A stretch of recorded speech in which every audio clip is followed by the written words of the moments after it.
মানে শেষ রাত বলতে বোঝাচ্ছি এই ধরেন যে 2টার পর থেকে, এখন 2টা আড়াইটার পর থেকে নিয়ে ফজর পর্যন্ত শেষ রাতে উঠেছেন, এই সময় আপনি যা দোয়া করবেন ইনশাল্লাহ কবুল হবে।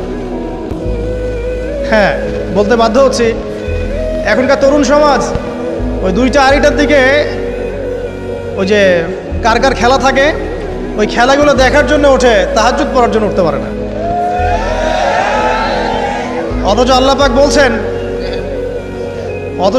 বলছেন কি, যে শেষ রাতে আল্লাহ পাক প্রথম আসমানে নেমে আসেন এবং আহ্বান করেন, কে আছো আমার কাছে কিছু চাইবে আমি দিব, কে আছো আমার কাছে রিজিক চাইবে দিব, কে আছো আমাকে ডাকবে আমি তোমার ডাকে সাড়া দিব, কে আছো আমার কাছে ক্ষমা চাইবে আমি তোকে ক্ষমা করে দেব।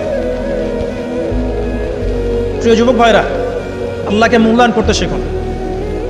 এই সময়গুলোতে দোয়া করলে ইনশাআল্লাহ তাআলা আপনার দোয়া কবুল হবে ইনশাআল্লাহ। সবচেয়ে ইম্পর্টেন্ট হচ্ছে একটা, যেটা আমরা প্রত্যেক